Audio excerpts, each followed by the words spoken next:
Hi, this is Joan of Health, and welcome to my channel for women over 50. To this video on understanding carbohydrates. In this video, we're going to dive into the world of carbohydrates and learn what they are, their role in our diet, and how they impact our health. So whether you're a student looking to brush up on your nutrition knowledge or someone who wants to make more informed food choices, this video has got you covered. We're going to cover the different types of carbohydrates, such as simple and complex, and explain how they are metabolized by the body.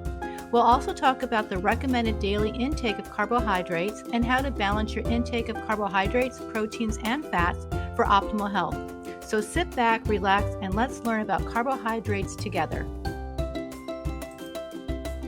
Don't forget to subscribe to my channel. Hello and welcome to today's tutorial where we talk about carbohydrates and understand how they fit into a healthy diet. So carbohydrates aren't all bad, but some may be healthier than others. So let's figure out which ones are good for us. So carbohydrates, they often get a bad rap, especially when it comes to weight gain. But because of their numerous health benefits, carbohydrates have a rightful place in your diet. In fact, your body needs carbohydrates to function well. Carbohydrates are the primary fuel for the brain. So let's learn more. So as you can see from this chart, carbohydrates are a type of macronutrient found in many foods and beverages. Most carbohydrates occur naturally in plant-based foods such as grains. Now, food manufacturers also add carbohydrates to processed foods in the form of starch or added sugar, and they're basically fillers, which is not good for you. As you can see from the diagram on the left-hand side here, simple carbohydrates are junky carbs as we refer to them. What they do is they break down into sugar quickly. They spike your energy, kind of give you a little bit of a high, but they're the cause of you crashing and then wanting to take a nap. Now, complex carbohydrates, which are on the right side, which are the right carbs, they take longer to digest because of sustained energy from the fiber. So the good carbs always have fiber with them. So now let's talk about junky carbs. So junky carbs are obviously candy, soft drinks, cakes and pastries, processed foods. But over time, junky carbs stresses out the brain, it makes us sick and fat, it increases your sick days, and it depresses our immune system, which we don't want to do. Carbohydrates are sugar, which is the simplest form of carbohydrate, and it occurs naturally in some foods, including fruits, vegetables, milk, and milk products. So the types of sugar include fruit sugar, which is fructose, table sugar, which is sucrose, and then milk sugar, which is lactose. The second type of carbohydrate is starch. So starch is a complex carbohydrate, meaning it is made of many sugar units that are bonded together. And starch occurs naturally in vegetables, grains, and cooked dry beans and peas. The next type of carbohydrate is fiber. So fiber also is a complex carbohydrate. It occurs naturally in fruits, vegetables, whole grains, and cooked dry beans and peas. Now let's talk about carbohydrate terms. Net carbs, glycemic index, and low carbs. So the terms such as low carbs or net carbs often appears on product labels. I'm sure you've seen those. But the Food and Drug Administration doesn't regulate these terms, so there's no standard meaning. Typically, net carbs is used to mean the amount of carbohydrates in a product, excluding the fiber, or excluding both fiber and sugar alcohols. You probably have also heard talk about the glycemic index. So the glycemic index, it classifies carbohydrate foods according to their potential to raise your blood sugar level. And as you know, we want to keep our blood sugar level stable so that we can burn fat and not sugar, right? So weight loss diets that are based on the glycemic index typically recommend limiting foods that are higher on the glycemic index. That's why. Foods with a relatively high glycemic index ranking, like potatoes and white bread, are less healthy options, like snack foods and desserts also that contain refined flours. So many healthy foods, such as whole grains, legumes, vegetables, fruits, and low-fat dairy products, are naturally lower on the glycemic index. Now, let's learn about how carbohydrates affect your health. So despite their bad rap, carbohydrates, and this is good carbohydrates, are vital to your health for a number of reasons. So first of all, carbohydrates, they provide energy. Carbohydrates are your body's main fuel source. So during digestion, sugars and starches are broken down into simple sugars.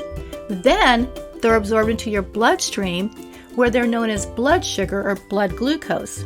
And from there, glucose enters your body's cells with the help of insulin. And glucose is used by your body for energy, and it fuels all of your activities, whether it's going for a job or simply breathing.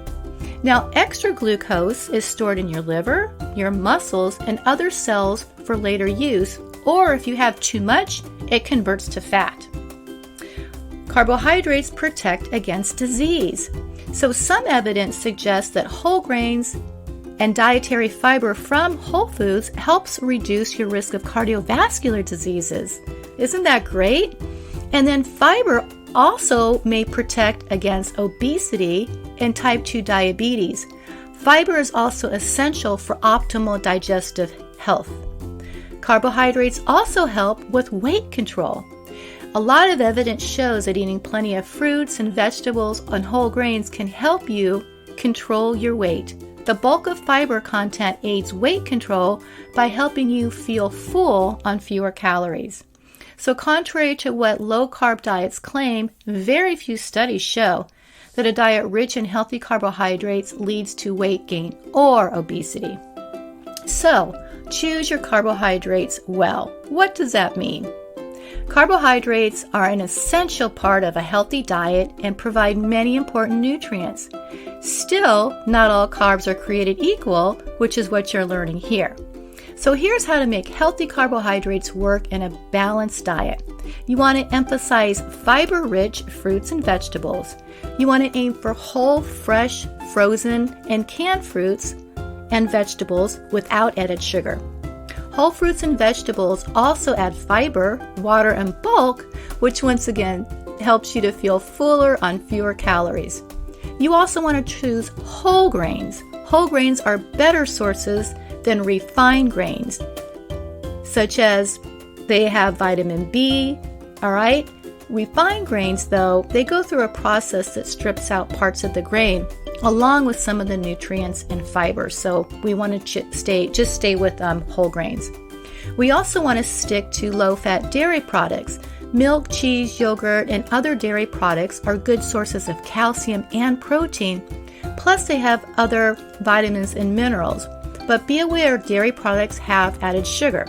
I personally recommend non-dairy because most people just are intolerant to dairy and it causes a lot of inflammation in the body. You also want to eat more legumes. If you have not added these to your diet, this is something definitely you want to look into, because legumes, which include beans, peas, and lentils, are among the most versatile and nutritious foods available. They are typically low in fat, and they're high in folate, potassium, iron, and magnesium, and they've got great fats and fiber. Legumes are also a good source of protein, and they can be a healthy substitute for meat, which has more saturated fat and cholesterol. Now, you also want to make sure you limit your added sugars, which we've talked about many times. Added sugar probably isn't harmful in small amounts once you've got your weight off and you're maintaining your ideal health and lifestyle. But there's no advantage to consuming any amount of added sugar, even though the dietary guidelines for Americans recommends that less than 10% of calories consumed every day come from added sugar. So choose your carbohydrates wisely. Limit foods with added sugars and refined grains, such as sugary drinks or desserts and candy, which are packed with calories, low in nutrition. Instead, go for fruits and vegetables and whole grains and follow your food plan. All right, thank you. We'll see you on the next tutorial. Thank you so much for watching. This is Joan of Health. Please like and share this video, and also make sure to subscribe if you haven't done so. We'll see you on the next video. Bye-bye.